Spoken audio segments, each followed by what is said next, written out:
नमस्कार, मी रुचिता. ॲग्रोनमध्ये आपल्या सर्वांचं स्वागत. कांदा पिकाला आपण कशा प्रकारे पाणी देतो त्यावरही त्याची गुणवत्ता, वाढ आणि नफा अवलंबून असतो.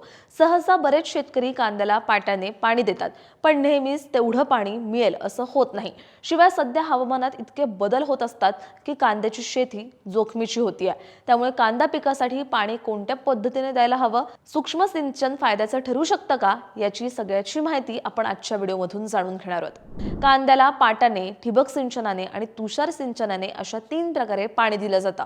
आता यातल्या ठिबक आणि तुषार सिंचनाला सूक्ष्म सिंचन असं म्हटलं जातं, कारण ठिबक आणि तुषार या अत्याधुनिक पद्धती वापरून पिकांना थेट थेंबाथेंबाने किंवा फवारण्या स्वरूपात पाणी दिलं जातं.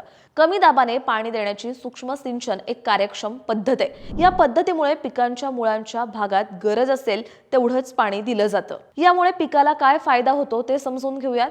सूक्ष्म सिंचनामुळे मुळांजवळ कायम वाफसा स्थिती राहते, त्यामुळे अन्नद्रव्यांचं शोषण चांगल्या प्रकारे होतं आणि पिकांची वाढ संतुलित होते.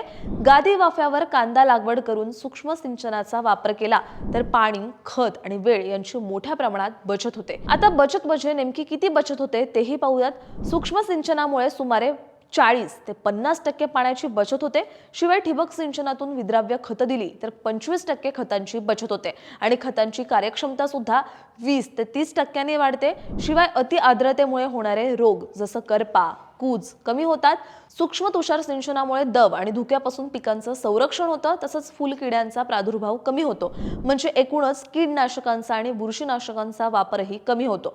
याशिवाय पिकाला फक्त मुळाजवळ पाणी दिल्यामुळे इतर भागात तण कमी उगवतं, ज्यामुळे त्याची निंदणी करणंही सोपं होतं आणि खर्चही कमी होतो.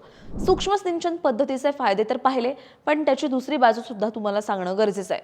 सूक्ष्म सिंचन पद्धतीचा सुरुवातीचा खर्च जास्त असतो, त्यामुळे लहान शेतकऱ्यांसाठी सुरुवातीला गुंतवणूक करणं थोडं अवघड ठरू शकतं. तसंच ठिबक आणि तुषार यंत्रणेचीही देखभाल करणं गरजेचं असतं. जर तसं नाही केलं तर नळ्या चोक होण्याची शक्यता असते. पण तुम्ही म्हणाल, आम्ही इतकी वर्ष पाटाने पाणी दिलं तरी उत्पादन चांगलं आलं होतं. पण हे जाणून घेणंही महत्त्वाचं आहे की पाटपाणी पद्धतीत शेतात जास्त पाणी साचतं, त्यामुळे मुळांना हवा मिळत नाही आणि रोगांचा प्रादुर्भावही वाढतो. या पद्धतीत पाण्याचा मोठ्या प्रमाणात अपव्यय होतो. तसंच खतही पाण्यात वाहून जातात आणि त्यांचा कार्यक्षमपणे वापर होत नाही आणि रोगांच्या प्रादुर्भावामुळे औषध फवारण्याचा खर्चही वाढतो. पण त्या उलट सूक्ष्म सिंचन पद्धतीत पाणी थेट मुळांजवळ दिलं जातं, त्यामुळे पाण्याची बचत होते, पिकांची वाढ समान होते आणि उत्पादनही वाढतं. पाटाने पाणी देण्याबद्दल राष्ट्रीय कांदा व लसूण संशोधन केंद्रातले प्रमुख शास्त्रज्ञ डॉक्टर शैलेंद्र गाडगे म्हणाले की पाटाने पाणी देण्यासाठी 1 एकर कांदा पिकासाठी जवळजवळ 20 मजूर लागतात. त्यामुळे मजुरीचा प्रचंड खर्च वाढतो. त्यामुळे कांदा पिकात ठिबक किंवा तुषार संच रात्री 1 ते 2 तास चालवला तर मजुराची गरज भासत नाही आणि शेतकऱ्यांचा उत्पादन खर्चही कमी होतो. तुम्ही सुद्धा कांद्याला सूक्ष्म सिंचनाने पाणी देणार का? आणि तुम्हाला ही माहिती कशी वाटली हे कमेंटमध्ये नक्की सांगा. आणि अशाच शेतीविषयक आणि नवनवीन माहितीसाठी ॲग्रोवनला सबस्क्राईब आणि फॉलो करायला विसरू नका.